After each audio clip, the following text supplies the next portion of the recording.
Hello good morning students.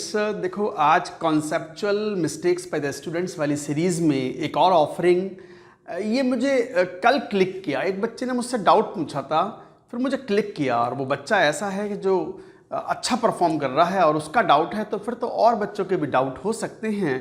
तो mole concept से है। अब बच्चे कहते हैं सर मोल कॉन्सेप्ट तो बहुत बिगनिंग का चैप्टर है, इसमें क्या डाउट हो सकता है भला किसी को। चलो देखते हैं। Conceptual mistake by the student series में मोल कॉन्सेप्ट से बात करते हैं। मोलैरिटी और मोलैलिटी में एक बहुत कॉमन स्टेटमेंट होता है जिसका use solution and colligative properties में भी होता है। सॉल्यूशन कॉलिगेटिव प्रॉपर्टीज़ में जब हम एलिवेशन इन बॉइलिंग पॉइंट या डिप्रेशन इन फ्रीजिंग पॉइंट की बात करते हैं तो कई बार हम मोलैलिटी और मोलैरिटी को बराबर मान लेते हैं और डाइल्यूट सॉल्यूशंस के लिए हम क्वेश्चन सॉल्व कर लेते हैं।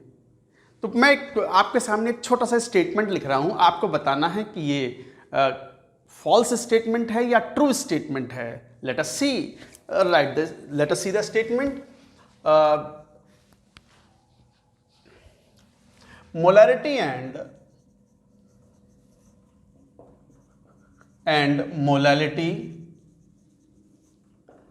of very dilute solution are nearly equal।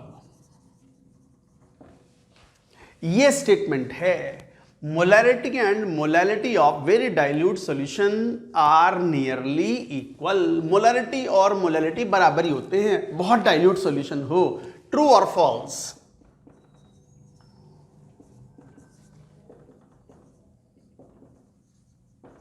बताओ ये ट्रू है या फॉल्स है। इसका यूज करते हो आप सॉल्यूशन एंड कॉलिगेटिव प्रॉपर्टीज में। कई क्वेश्चन तो सॉल्व ही नहीं हो पाएंगे अगर ये वाला स्टेटमेंट ना क्लियर हो तो ट्रू या फॉल्स? फॉल्स। क्या सर आप भी, हम तो ट्रू बोल रहे थे। ये तो होता ही है, ये तो हमें नहीं सॉल्वेंट का स्पेसिफाई होना जरूरी है। एक्वस सॉल्वेंट होगा तब ये स्टेटमेंट ट्रू होगा, वरना नहीं होगा। जरा देखना तो फिर करेक्ट स्टेटमेंट क्या हुआ।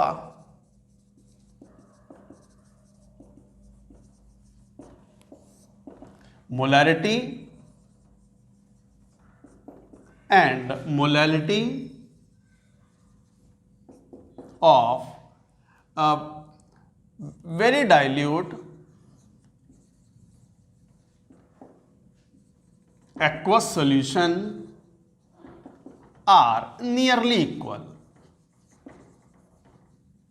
ये है ट्रू स्टेटमेंट। ये है ट्रू स्टेटमेंट कि molarity and molality of very dilute aqueous solutions are nearly equal.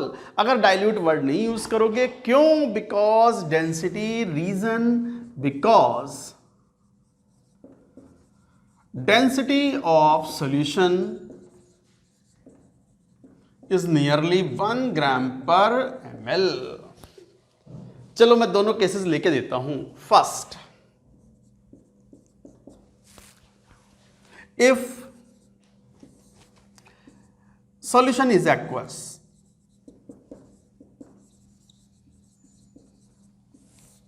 अगर एक्वस सॉल्यूशन है और मान लो x मोल पर लीटर कंसेंट्रेशन है, मोलैरिटी हो गई है।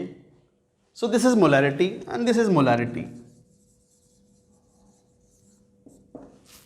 राइट? तो मोलैरिटी निकालना।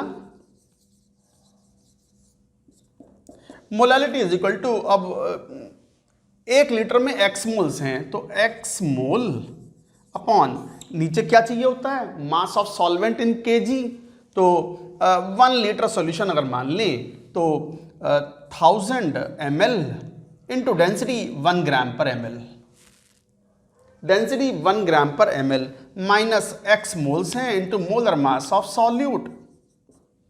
ये आ गया मास इन ग्राम, 1000 से डिवाइड कर दिया, केजी में मास आ गया।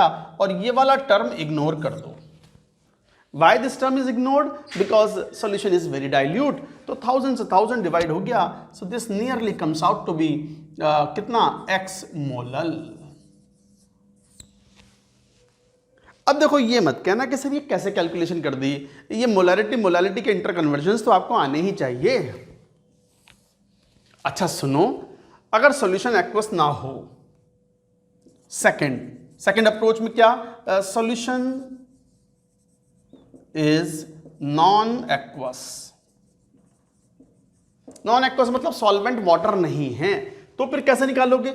मान लो मोलैरिटी ये है,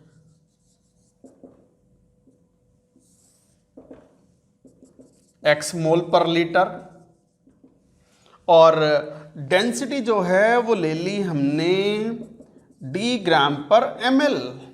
तो बताओ मोलैरिटी कितनी हो गई ऑफ द सॉल्यूशन?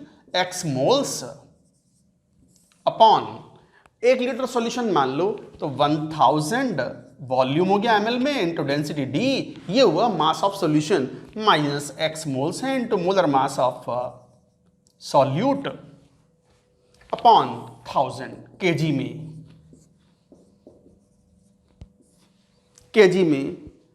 चलो ये इग्नोर कर दो, क्यों? क्योंकि बहुत डाइल्यूट सॉल्यूशन है। इग्नोर करोगे तो 1000 से 1000 डिवाइड हुआ तो वैल्यू x अपॉन डी आ गई मोलल। अब ध्यान दो, डेंसिटी में very a lot. Aqueous solution के लिए डेंसिटी 1 ग्राम पर ml होती है। एक्वस सॉल्यूशन के लिए वीकेंड बहुत डाइल्यूट सॉल्यूशन है तो वाटर की डेंसिटी 1 ग्राम पर ml लेते हैं, तो सॉल्यूशन की भी 1 ग्राम पर ml ले लेंगे, चल जाएगा।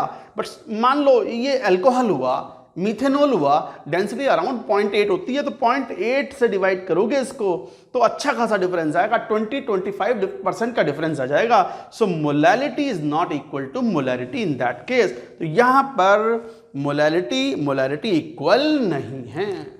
तो बच्चों क्या सीखा? अब क्या सीखा आपने? ये सीखा कि molarity and molality are taken equal for very dilute aqueous solution. अब अगर एक्वस नहीं लिखा हुआ है तो statement will not be correct. आज बस यही सिखाना था। That's it for now.